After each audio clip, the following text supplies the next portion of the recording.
Pour qu'une personne puisse exister, vivre, sentir, rire ou s'émotionner, elle a besoin de 3 choses. Sûrement vous avez déjà entendu parler au cours de votre vie.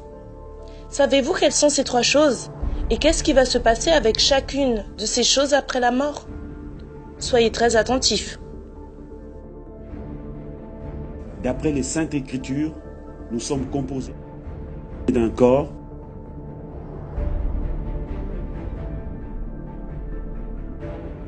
d'une âme,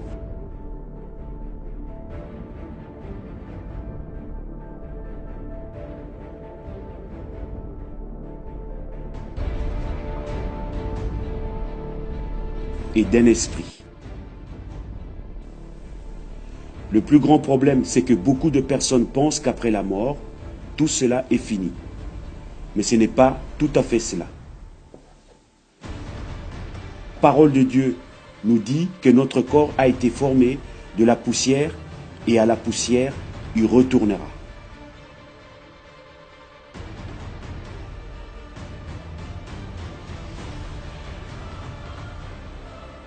Notre esprit, qui est le souffle de vie, retournera à Dieu. Cependant, il existe encore un problème, notre âme. Elle ne meurt pas.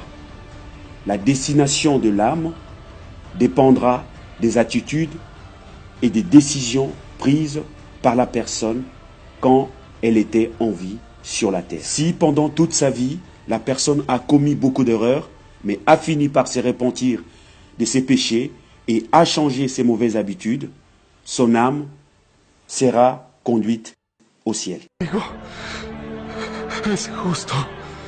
Hay razones para condenarme. Solo te pido que te acuerdes de mí cuando entres a tu reino, Señor. De cierto te digo,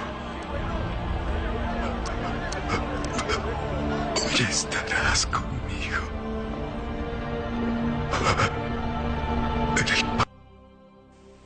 Mais si la personne a commis toutes ces erreurs et d'autres encore, et lorsque l'opportunité de se repentir et de changer ses attitudes se représente, et qu'elle ne l'a pas saisie, son âme ira directement à l'enfer.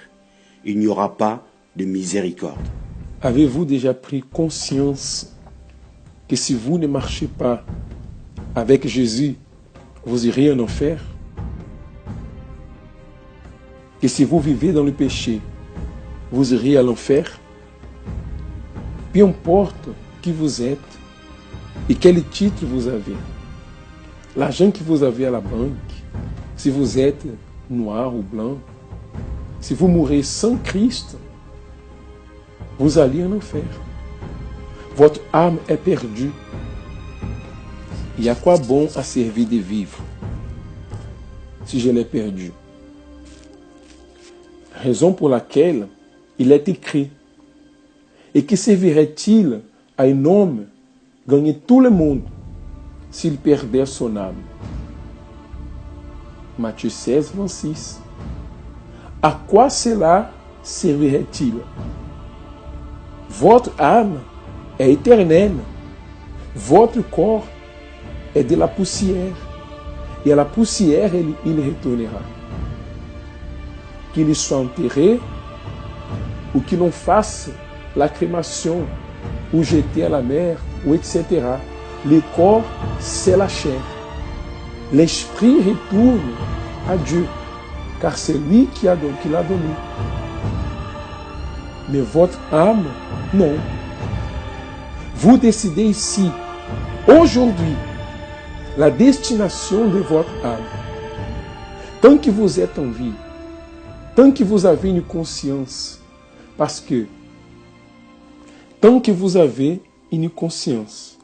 qu'après la mort, le maître de votre âme sera de vos côtés. Lorsque votre âme se décrochera de votre corps, le maître de votre âme sera tout juste à vos côtés pour la récupérer. Ce jour-là, le Seigneur de votre âme sera tout près de vous. Évêque, je ne crois pas que Dieu fera cela avec moi. Pas seulement avec vous, il le fera avec tous ceux qui le désobéissent. La douleur sera éternelle, 24 heures sur 24 heures, sans ni même une seconde de répit. C'est quelque chose d'inimaginable, d'indescriptible. Vous qui regardez cette vidéo, voyez comme une opportunité de vous repentir de vos péchés et changer toutes vos attitudes. Ne vous trompez pas, ne pensez pas qu'il y aura des messes ou un purgatoire ou quelque chose d'autre qui puisse vous sauver. Maintenant, c'est votre opportunité. Rappelez-vous que votre âme est éternelle et chaque jour qui passe, vous vous approchez plus du jour de votre mort. Jésus veut vous sauver, mais cela dépend de vous.